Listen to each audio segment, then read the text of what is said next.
We begin at 10 with that severe weather alert.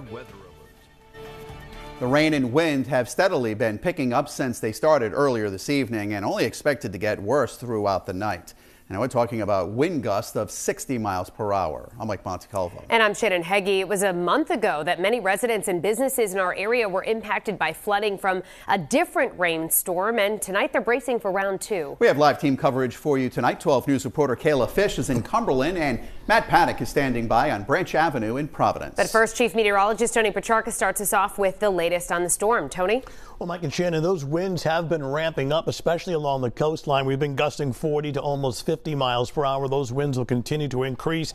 And of course, the rain, which started around 5 o'clock this afternoon, this evening, continues to get heavier. So we'll start with Doppler radar. And notice in the last couple of frames within the last hour, you start to see more of these yellow and orange colors indicating the heavier downpours. But the heaviest rain yet to arrive, the worst of this storm, is generally between about midnight and 6 a.m. And if I had to pick a time when it just really ramps up with the heaviest rain and the strongest wind gusts between like around 4 or 5 o'clock in the morning before sunrise. But as we widen out the view, you can see there's plenty of precipitation that is yet to arrive. The main storm center is back through the Great Lakes with the second one forming off the mid-Atlantic coastline. But all of this rain and thunder out towards Washington, D.C. and the Virginias, this all has to track north and east, arriving here overnight and into the pre-dawn hours. The storm extends all the way down into the Gulf of Mexico, so it's drawing in on tropical moisture, bringing it up the coastline and just kind of wringing out the atmosphere with very heavy rain. So expecting overnight towards tomorrow morning, 2 to 4 inches of rain. Street, urban and river flooding is likely.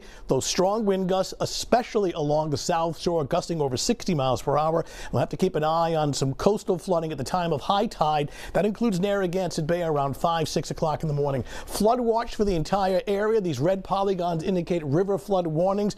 All rivers have the potential to flood, but especially Blackstone, Patuxent, and Wood River. A lot to cover. Things should really start to wind down and improve as soon as 7 o'clock, 8 o'clock tomorrow morning. But from now until then, very stormy. We'll get a closer look. The full forecast coming up in a little bit. Thank you, Tony. And just days after places like Woonsocket and Cumberland saw more than a half a foot of snow, the region is now bracing for inches of rain. Local leaders say they're using the lessons learned from the last major flood event in December to prepare for this storm. 12 News reporter Kayla Fish continues our team coverage now from the northern part of the state. Kayla? Well, Mike and Shannon, the rain and the wind have certainly arrived here in Cumberland. We're live at the town's public safety complex, and we're told that there are extra police and firefighters, dispatchers, and highway maintenance personnel all on hand to respond to any storm-related issues through the night. Leaders in this region tell me that their preparations for this storm are shaped in part by what they experienced just a few weeks ago. Leaders in Cumberland using past experiences to brace for another round of potential flooding. Probably going to be like the December storm, compounded by the fact that we now have snow melt. The town's school buses, for example, now parked across from the high school. In December, flooding from a similar rainstorm made the bus lot inaccessible. We lost a couple of school days because of that in December, so we don't want to repeat that. The town's EMA director says they've also reached out to businesses and residents in flood-prone areas, like along the Blackstone River, to provide resources to help them weather the storm. Sandbags, sand, things of that nature. Similar preparations also underway in Woonsocket, including at the region's wastewater treatment plant. You know, it's taxed when there's a heavy rain event. They put extra staff on, and they just monitor the, the chemicals and the flows that come in and how they treat it. Is much different than normal conditions. Public Works Director Stephen D'Agostino says the city spent the last few days clearing storm drains, and they have pumps on hand to help respond to any flooding. Because we're expecting high winds as well, so we put together a crew in case some trees come down, some flooding.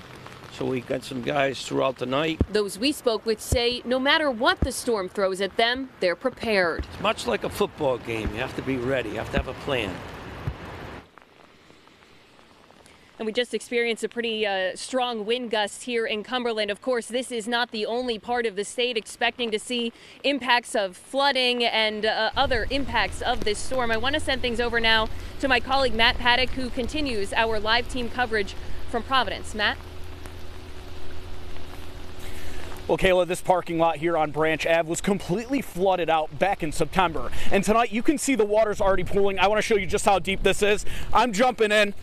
It's looking to be about at my ankles at this point. We're talking probably 8 to 9 inches deep in this portion. And as Tony's been warning us throughout the past few days, this weather is expected to come later tonight, meaning this parking lot could look much, much worse. Tonight, we're just hoping for the best. In Providence, sandbags stretched along storefronts on Branch Ave. We tried to avoid a flooding like happened before. Back in September, heavy rains completely flooded out the shopping mall. 12 News cameras captured people swimming through the high waters. That heavy rain permanently taking with it several businesses. Shut down for 2 months, and we just reopened approximately a week ago or something. The Dollar Tree is already gone. It used to attract more shoppers here. A day that General Manager William Lin from the Crazy Crab says he'll never forget. The water level almost got to our waist, and even the National Guard came. On the Warwick-Cranston line, the Patuxent River already rising. In Cranston, the Oaklawn Ave Bridge, a familiar sight for flooded roadways, tonight clear and calm. But come tomorrow, we might be telling a different story. Rhode Island Energy and state leaders are warning you to be prepared for potential multi-day outages. They're ready to go, with roughly 30 utility trucks staged at the Marriott in Providence. Meantime, businesses like the Crazy Crab are doing everything they can to protect themselves against Mother Nature. The only thing we can do is try to seal up the gap, but honestly, this is as much as we can do. Praying for the best. And I've spoken to several businesses in the shopping plaza. The Urban Wines and Spirits didn't want to speak with us tonight, but the Crazy Crab did share that they're genuinely concerned. They had to close up shop for 2 months and just opened a week ago, and now they say if they get more storm and more flooding in their business, they don't know where they'll turn. Reporting live in Providence tonight, Matt Paddock, 12 News.